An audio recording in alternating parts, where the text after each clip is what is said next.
বাংলাদেশে পেপাল আনার জন্য মিম আজকে একটা খোলা চিঠি লিখেছেন এবং এই চিঠির ভিতরে উনি যা বর্ণনা করেছেন তা হলো উনি ফ্রিল্যান্সিং করেন, উনার বাংলাদেশে টাকা আনতে অনেক সমস্যা হয়, যদি পেপাল বাংলাদেশে সার্ভিস হিসেবে চলে আসে তাহলে ওনার অনেক সুবিধা হবে এবং এটাই উনি বর্তমান আইসিটি অ্যাডভাইজার এবং আরও কয়েকজনকে ট্যাগও করছেন। পেপাল বাংলাদেশে আসা নিয়ে কিছুদিন পরপরই হাউকাও হয়, 1-2 সপ্তাহে হাউকাও হয় এবং তারপর এটা থেমে যায়, মানুষ মুভ অন করে এবং 6 মাস পরে সেম হাউকাও আবার শুরু হয়। আজকের এই ভিডিওতে আমরা বোঝার চেষ্টা করব আদৌ পেপাল বাংলাদেশে কোনোদিন আসবে নাকি, আসলে কেন আসবে এবং না আসলে কেন আসবে না। চলুন শুরু করা যাক। আমি যদি ভুল না করে থাকি 2011 সালে প্রথম বাংলাদেশ সরকার বলে যে পেপাল বাংলাদেশে আসতেছে এবং এক্স্যাক্টলি এখন যা হচ্ছে এক্স্যাক্টলি তাই হয়েছিল। ওই সময়ও সবাই হাউকাউ করা শুরু করে, মিডিয়া হাউকাউ করা শুরু করে, সরকারের ঘনিষ্ঠ যেসব ফ্রিল্যান্সিং কমিউনিটি আছে তারা হাউকাউ করা শুরু করে যে পেপাল বাংলাদেশে আসতেছে, অসাধারণ হবে ইত্যাদি ইত্যাদি। কিছুই হয় না। এর 4 বছর পরে 2015, 2016 এরকম সময়ে জুনাইদ আহমেদ পলক তৎকালীন আইসিটি মিনিস্টার উনি ঘোষণা দেয় যে পেপাল এবার ফাইনালি বাংলাদেশে আসতেছে এবং এটা জাস্ট ওনার ঘোষণা ছিল না, তার আগে উনি পেপালের হেডকোয়ার্টারও ভিজিট করে এবং ভিজিট করে পেপালের হেডকোয়ার্টার থেকে বাইর হয়ে উনি এই অ্যানাউন্সমেন্টটা দেয় যে পেপাল বাংলাদেশে আসতেছে, কংগ্রাচুলেশনস বাংলাদেশের ফ্রিল্যান্সাররা, আপনারা ফাইনালি পেপালকে সার্ভিস হিসেবে পাচ্ছেন। আবারও হাউকাউ শুরু হয় এবং তার কয়েকদিন পরে সোনালী ব্যাংক অ্যানাউন্স করে যে ওরা এমওইউ সাইন করছে পেপালের সাথে, পেপাল ফাইনালি বাংলাদেশে আসতেছে এবং তারপরে অনেকদিন পর্যন্ত সবকিছু চুপচাপ থাকে। পরের বছর সোনালী ব্যাংক বলে যে হ্যাঁ, আমরা যে গত বছর এমওইউ সাইন করছিলাম সবকিছু রেডি, পেপাল এখন বাংলাদেশে আসছে। আমার মনে আছে 2017 সালে বিশাল একটা পার্টি হয় এবং যেহেতু অনেক আগের কথা এক্স্যাক্ট মনে পড়তেছে না, বাট সজীব ওয়াজেদ জয় ছিলেন, জুনাইদ আহমেদ পলক ছিলেন, ফ্রিল্যান্সিংয়ের বাংলাদেশের হর্তাকর্তা ব্যক্তিরা, আইসিটি মন্ত্রণালয়ের হর্তাকর্তা ব্যক্তিরা সবাই ছিলেন। এটা ছিল পেপালের লঞ্চ পার্টি বাংলাদেশে, কিন্তু পেপাল আসলে লঞ্চ হয় না। কি লঞ্চ হয় জানেন? জুম, XOOM, যেটা ছিল পেপালের একটা উইং। সো পেপালের ভিতরের একটা ছোট কোম্পানি, যে কোম্পানিটা শুধুমাত্র রেমিটেন্সের কাজকর্ম করত। জুম, আমি যদি বোঝানোর চেষ্টা করি আপনাদের কি ছিল, জুম বেসিক্যালি ছিল একটা জোক। কারণ জুম দিয়ে শুধুমাত্র তখনই টাকা আনা যাইতো যদি আপনার সোনালী ব্যাংকে একটা অ্যাকাউন্ট থাকতো। এটা শুরুর দিকে, পরে অবশ্য আরও কয়েকটা সরকারি ব্যাংক যুক্ত হয় এই সার্ভিসের ভিতরে। শুধুমাত্র আমেরিকার থেকেই টাকা পাঠানো যাইতো এবং হাইয়েস্ট $10,000 পর্যন্ত পাঠানো যাইতো, এর বেশি পাঠানো যাইতো না এবং আপনি পাঠাইতে পারতেন না, আপনি শুধু রিসিভ করতে পারতেন টাকা। ক্লায়েন্টরা সবাই পেপাল চিনতো, বাট ক্লায়েন্টরা কেউ জুম চিনতো না এবং আপনি যদি কোনো ক্লায়েন্টকে বলতেন যে তুমি জুম দিয়ে তোমার টাকাটা আমারে পাঠাও, আমার ফ্রিল্যান্সিংয়ের টাকাটা, তখন সে আপনাকে পাগল ভাবতো। সে কোনোদিনও জুম ইউজ করেনি, সে জীবনে প্রথম জুমের নাম শুনতেছে এবং তার জুমে অ্যাকাউন্টও নেই। সে এত কষ্ট করে একটা অ্যাকাউন্ট খুলবে, পাসপোর্ট দিয়ে ভেরিফাই করবে, তারপর আপনার ওই $200 পাঠাবে, এই জিনিস সে জীবনেও করবে না। জুম কেউ ইউজ করেনি, ক্লায়েন্টরাও ইউজ করেনি। ক্লায়েন্টরা যেহেতু ইউজ করেনি, ফ্রিল্যান্সাররাও আসলে ইউজ করতে পারেনি। জুমের পিছনে সোনালী ব্যাংক এবং সরকার ব্যাপক মার্কেটিং করছে। তখন টিভিতেও অ্যাড আসতো যে পেপাল বাংলাদেশে আসছে, জুম একটি পেপাল পরিষেবা বাংলাদেশে চালু হচ্ছে। 1-2 বছর হাউকাও হয়, তারপর আবার সব চুপ, সবাই জুম ভুলে যায়, সবাই পেপাল ভুলে যায়, সব ঠিকঠাক। অক্টোবর 2021 সালে সালমান এফ রহমান, যিনি ছিলেন তখন প্রধানমন্ত্রীর অ্যাডভাইজার, উনি বলেন যে আগামী 2 মাসের মধ্যেই পেপাল আসতেছে। উনি বিভিন্ন মিটিং করেছেন, বিভিন্ন হর্তাকর্তা ব্যক্তিদের সাথে কথাবার্তা বলেছেন। উনি অক্টোবরে অ্যানাউন্স করে যে ডিসেম্বরের মধ্যে পেপাল বাংলাদেশে শুরু হচ্ছে।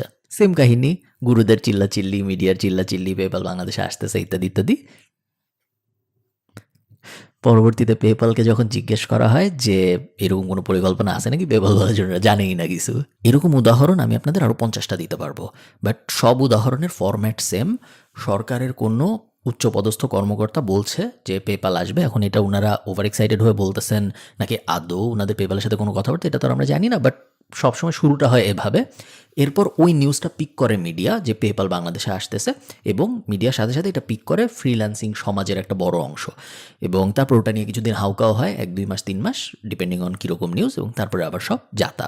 আনফর্চুনেটলি ইন্টারিম গভর্নমেন্ট আসার পরে এই ব্যাপারটা থামে নাই এবং ইন্টারিম গভর্নমেন্ট আসার পরেও সেম জিনিস একবার হয়েছে জানুয়ারি মাসে। আইসিটি সেক্রেটারি বলেছেন যে সরকার পেপাল আনার চেষ্টা করছে এবং আমার মতে এটা ওনার এভাবে বলা উচিত হয়নি, কারণ আননেসেসারি হাইপ চলে আসে এবং আবার ওই সেম সাইকেলের ভিতরে আমরা পড়ে যাই। এবং এমন কথাও শুনেছি আমি, বলা হচ্ছে যে স্টারলিংককে এই জন্য পারমিশন দেওয়া হয়েছে বাংলাদেশে লঞ্চ করতে, কারণ স্টারলিংকের যে মালিক ইলন মাস্ক, তার পুরান কোম্পানি পেপাল, স্টারলিংককে পারমিশন দেওয়া হচ্ছে যাতে করে পরে ইলন মাস্ককে বলা যায় যে তোমার এই নতুন কোম্পানিটাকে পারমিশন দিলাম, তুমি তোমার পুরান কোম্পানিটাকে বলো বাংলাদেশে লঞ্চ করতে। এটা একটা অ্যাঙ্গেল। আরেকটা অ্যাঙ্গেল হলো স্টারলিংকের পেমেন্ট দেওয়া পেপাল দিয়ে অনেক সহজ। সো পেপাল যদি বাংলাদেশে আসে, ইলন মাস্ক তোমারই লাভ, কারণ তাহলে তোমার নতুন কোম্পানিতেই টাকা দেওয়া আমাদের জন্য অনেক সুবিধা হয়ে যাবে। এরকম অনেক কথাবার্তা আমি শুনছি, বাট এগুলোর কোনো কথারই কোনো বাস্তবতা নাই, ইভেনচুয়ালি আসে নাই। এখন কথা হলো আদৌ কি কখনো বাংলাদেশে পেপাল লঞ্চ হবে নাকি হবে না। আমি আপনাদের কিছু গুরুত্বপূর্ণ ব্যাপার বলি, পয়েন্টগুলো যদি আপনারা মনোযোগ দিয়ে শুনেন তাহলে আপনারা নিজেরাই বুঝতে পারবেন যে পেপাল বাংলাদেশে লঞ্চ হবে নাকি হবে না। বাংলাদেশের ফরেন কারেন্সি রুল পৃথিবীর সবচেয়ে কঠিন ফরেন কারেন্সি রুলগুলোর মধ্যে একটা। বাংলাদেশ গভর্নমেন্ট এবং বাংলাদেশ ব্যাংক এই দুইটা মিলে ঠিক করেছে যে বাংলাদেশে শুধু টাকা প্রবেশ করতে পারবে, বাংলাদেশ থেকে টাকা বের হইতে পারবে না। এবং পেপাল অ্যাজ আ সার্ভিস, ওনাদের সার্ভিসটাই হইল টাকা আদান এবং টাকা প্রদানের সার্ভিস। আমি আপনাকে টাকা পাঠাইতে পারবো আর আপনিও আমার টাকা পাঠাইতে পারবেন যদি আমাদের দুজনের পেপাল অ্যাকাউন্ট থাকে। এখন সিস্টেম যদি এমন হয় যে পেপাল অ্যাকাউন্ট আপনারও আছে, পেপাল অ্যাকাউন্ট আমারও আছে, আপনি বাংলাদেশের ভিতর আমি বাংলাদেশের বাইরে, আমি পাঠাইতে পারবো কিন্তু আপনি কোনোদিন পাঠাইতে পারবেন না। সেই ক্ষেত্রে পেপালের সার্ভিসটাই আসলে ওখানে বসে না। এটা অনেকটা আমি অন্য আরেকটা বিজনেসকে বাংলাদেশে এসে অন্য আরেকটা জিনিস করতে বলতেছি যেটা আসলে তার বিজনেসই না। সো এই মডেলটা, বাংলাদেশের যে ফাইন্যান্সিয়াল মডেলটা বর্তমানের, ওই মডেলে আসলে পেপাল বসে না। এবং যতই রিকোয়েস্ট করা হোক, এই মডেলটা যতদিন পর্যন্ত পরিবর্তিত না হবে ততদিন পর্যন্ত পেপাল বাংলাদেশে এসে কাজ করার সম্ভাবনা খুব কম। ইন্ডিয়ায় কিন্তু সিমিলার কাহিনী আছে। ইন্ডিয়ারও ফরেন গভর্নেন্স বেশ স্ট্রং এবং ইন্ডিয়ায় পেপাল আছে। সো ইন্ডিয়ায় পেপাল কীভাবে আছে? ইন্ডিয়ায় পেপাল ইন্ডিভিজুয়াল অ্যাকাউন্ট না হয়ে তাদের ব্যাংকের সাথে সরাসরি কানেক্টেড থাকে এবং ব্যাংক থেকেই সরাসরি টাকা যায়। আবার পেপালে যখন টাকা আসে সরাসরি ওটা ব্যাংকে ঢুকে। টাকা কিন্তু আদানও করা যায়, টাকা প্রদানও করা যায়, দেওয়া যায়, নেওয়া যায়। শুধুমাত্র টাকা আমি রিসিভ করবো, টাকা কোনোদিন পাঠাবো না, ওই মডেল না ইন্ডিয়ার। যেই কারণে পেপাল ইন্ডিয়া লঞ্চ করতে পারছে, যেটা বাংলাদেশে করতে পারে না। কারণ বাংলাদেশের সিস্টেম হলো শুধু তুমি আমরা টাকা পাঠাবো, আমি কোনোদিন পাঠাবো না। মানি লন্ডারিং এবং কমপ্লায়েন্স কন্ট্রোলের ব্যাপারটা আপনারা সবাই জানেন। এটা নিয়ে আমরা অনেক বেশি সচেতন, বাংলাদেশের ব্যাংকিং সিস্টেম, যে আমরা কোনোভাবেই টাকা পাচার হইতে দিতে চাই না। যে কারণে আমরা পেপাল লঞ্চ হইতে ওই কমপ্লায়েন্সের ইস্যুতে আটকায় দিই, যে কারণে আমরা ক্রিপ্টোর ব্যাপারে বেশ নেগেটিভ। ইন্ডিয়ায় কিন্তু ক্রিপ্টো লঞ্চ হয়েছে এবং মোটামুটি পৃথিবীর যত বড় দেশ আছে সব জায়গায় ক্রিপ্টো লঞ্চ হয়েছে, বাংলাদেশে হয়নি কারণ টাকা পাচার হয়ে যাবে। এবং এই টাকা পাচারের সেম ইস্যুর কারণেও পেপাল বাংলাদেশে এন্টার করতে পারতেছে না। একটা বড় ইস্যু এবং পুরো জিনিসটা আসলে এক সুতায় গাথা। টাকা পাচার হয়ে যাবে এই ভয়ে বাংলাদেশ ব্যাংক গভর্নেন্স স্ট্রং করে রাখছে, বাংলাদেশ ব্যাংক গভর্নেন্স স্ট্রং করে রাখছে দেখে পেপাল ঢুকতে পারতেছে না, কারণ ওর বিজনেস মডেলই বসতেছে না এখানে। থার্ড আরেকটা যে ব্যাপার সেটা হলো বাংলাদেশের নন ব্যাংকিং ফাইন্যান্সিয়াল কিছু রুল আছে। আপনারা জানেন যে বিকাশের 49% মালিক একজন, 51% ব্র্যাক ব্যাংকের, ডাচ বাংলা, রকেট, মানে বাংলাদেশের ফাইন্যান্সিয়াল এই যে ব্যাংকিং সিস্টেম যেটা নন ব্যাংকিং সিস্টেম যেটা, সেটার সিস্টেমটা হলো যে কোনো একটা ব্যাংকের সাথে পার্টনারশিপ করে করতে হয় এই জিনিস। এখন পেপাল তো হঠাৎ করে তার 49% কাউকে দিয়ে দিবে না বা 51% কাউকে দিয়ে দিবে না, সোনালী ব্যাংকে দিয়ে দিবে না যে হ্যাঁ তুমি আর আমি মিলে এই ব্যবসা চালাবো। কারণ পৃথিবীর যে 70-80টা দেশে পেপাল ব্যবসা করে তারা নিজেরাই ব্যবসা করে, তাদের অন্য আরেকটার সাথে পার্টনার করতে হয়নি। সো হঠাৎ করে বাংলাদেশে ঢোকার জন্য তারা এই জিনিস করবে এটা আনলাইকলি, যেটাও একটা বড় কারণ বাংলাদেশে তারা কেন আসতেছে না। মনে করেন আপনি পেপালের মালিক এবং আপনাকে একজন বললো যে বাংলাদেশে তুমি তোমার বিজনেস লঞ্চ করবা নাকি। আপনি এখন নিজে চিন্তা করেন আপনার কি বাংলাদেশে ওই বিজনেসটা লঞ্চ করা উচিত নাকি। পেপালের বিজনেস কিভাবে হয়?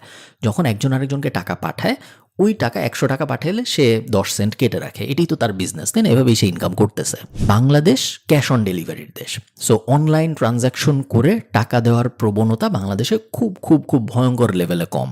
সো এইখানে পেপালের একটা বড় নেগেটিভ ব্যাপার, কারণ পেপালের একটা বড়, আপনারা জানেন যে ইবে পেপালকে কিনেই নিছিল এই কারণে, কারণ সবাই ইবেতে পেপাল দিয়ে কেনা বেচা করতো। বাট বাংলাদেশে যেহেতু সব ক্যাশ অন ডেলিভারিতেই হয় বা একটা বড় অংশ ক্যাশ অন ডেলিভারিতে হয়, সো পেপাল বাংলাদেশে ওইখানে তেমন কোনো অপরচুনিটি দেখে না।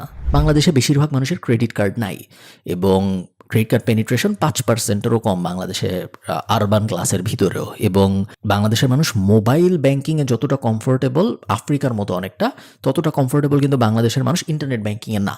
এবং পেপাল জিনিসটা চলে ইন্টারনেট ব্যাংকিংয়ের ওপরে ভিত্তি করে, যে ইন্টারনেট থাকবে, একটা ওয়েবসাইট থাকবে, একটা অ্যাপ থাকবে, আধুনিক একটা সার্ভিস।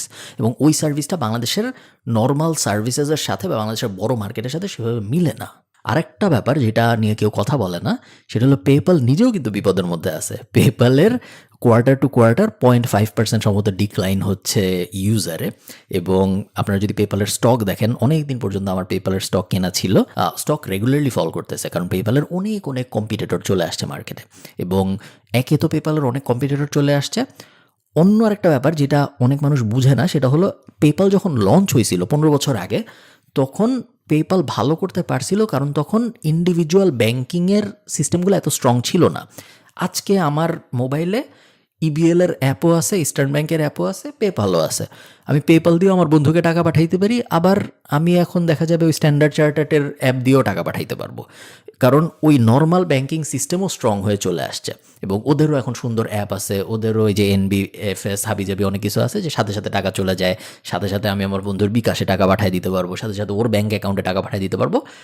একটা সময় যখন ছিল যে টাকা পাঠানো অনেক কমপ্লিকেটেড একটা ব্যাপার ছিল, তখন যদি দুজনেরই পেপাল থাকতো তাহলে পেপাল থেকে পেপালে ইমেল দিয়ে টাকা পাঠাতে যেত, ওই দুনিয়াটা কিন্তু এখন আর নাই এবং এখন অনেক কম্পিটিটরও চলে আসছে। সো এই সব কিছু আমরা যখন চিন্তা করি, পেপাল নিজেই আসলে অত ভালো গ্রোথ করতেছে এরকম না অবস্থা এখন। সো এটাও আমার মনে হয় আমাদের কনসিডার করা উচিত। সব কিছু মিলায় যদি আপনি চিন্তা করেন পেপাল বাংলাদেশে আসবে নাকি আসবে না, উত্তর হইল আসবে। আমি জানি আপনারা হয়তো যে এত নেগেটিভিটির পর পেপাল কেন আসবে, আমি কেন বলতেছি আসবে, তার কারণ বাংলাদেশ একটা বড় মার্কেট। বাংলাদেশ 170 না 180 মিলিয়ন মানুষের বসবাস, বিশাল মার্কেট। শুধু পেপাল না, যত ব্র্যান্ড আছে দুনিয়ায়, যারাই আফটার আ পয়েন্ট স্কেল করতে চায় তাদের বাংলাদেশে আসতেই হবে, এটার ছাড়া কোনো উপায় নেই। এত বড় একটা মার্কেট, এই মার্কেটে কোনো কোম্পানি না আসাটা তার জন্য লস, এবং তার শেয়ার হোল্ডাররা, স্পেশালি যদি পাবলিক কোম্পানি হয়, তারে পুশ করতেই থাকবে যে এই মার্কেটের ভিতরে তুমি যাও না কেন, এত মানুষ মানে এত মাথা মানে এত পেমেন্টের অপরচুনিটি, তুমি যাও না কেন। সো নাইকি, অ্যাডিডাস, পেপাল, এমন কেউ নাই যে ইভেনচুয়ালি বাংলাদেশে আসবে না, কিন্তু তারা তখনই আসবে যখন তাদের মনে হবে আমাদের মার্কেটটা রেডি, কারণ তাদের তো লাভ করতে হবে এই মার্কেট থেকে। এবং বাংলাদেশের শুধু ফ্রিল্যান্সার দিয়ে কিন্তু পেপালের লাভ হবে না, নর্মাল মানুষদের থেকেও পেপালের ইনকাম করতে হবে। পেপাল তো এই জন্য আসবে না বাংলাদেশে যে বাংলাদেশে অনেক ফ্রিল্যান্সার আছে, তারা টাকা ইনকাম করতে পারতেছে না, ওই 1 লাখ 2 লাখ 3 লাখ ফ্রিল্যান্সার টাকা ইনকাম করে, ওদের জন্য আমি এখন বাংলাদেশে পেপাল লঞ্চ করব। এই মডেলে তো পেপাল কোনোদিনও আসবে না, তাদের নর্মাল মানুষকেও পেপাল ইউজ করাইতে হবে, তাইলেই না তাদের লাভ হবে। ওই সিচুয়েশনটা আসতে, যখন সবাই অনলাইনে কেনাকাটা করতেছে, যখন সবাই কমফোর্টেবলি ক্যাশ অন ডেলিভারি থেকে বের হয়ে প্রি অর্ডারে টাকা টুকা সব দিয়ে দিচ্ছে, ওই সিচুয়েশনটা আসতে আমার ধারণা আরও 7-8-10 বছর লাগবে বাংলাদেশে। সো আমার প্রেডিকশন হলো বাংলাদেশে পেপাল আসতে 2035 সাল পর্যন্ত লাগবে। এবং এই জিনিসটা নিয়ে সরকারেরও যে আমি চেষ্টা করতেছি পেপাল আনার জন্য, এটা সরকার এভাবে বলে বলে নিজের উপর দোষ নিয়ে নেয়, এটা আসলে সরকারের ফল্ট না। অ্যাজ আ প্রাইভেট কোম্পানি কেউ যদি অপরচুনিটি না দেখে তাহলে সে নাই আসতে চাইতে পারে, এখানে আসলে অন্যদের কিছু করার আছে বলে আমার মনে হয় না। তো সরকারকে অত দোষ দেওয়াটা উচিত বলে আমার মনে হয় না। তাদের ভুলটা ওই জায়গায় যে তারা বারবার বলে যে আমরা আনতেছি কিন্তু আমরা কয়েকদিনের মধ্যে নিয়ে আসবো, এগুলোও তাদের বলা উচিত না। এবং আমাদেরও এটা রিয়েলাইজ করা উচিত যে এটা আসলে সরকারের হাতে না, এটা মূলত ওই প্রাইভেট কোম্পানির হাতে। তারা যেদিন অপরচুনিটি দেখবে তারা ওই দিন আসবে। সো এটা ছিল আমার পেপাল নিয়ে মতামত। আপনারা অনেকেই কনফিউজ, এবং অনেকেই আমরা জিজ্ঞেস করেন যে পেপাল বাংলাদেশে আসে না কেন, পেপাল বাংলাদেশে কবে আসবে। This is what I think.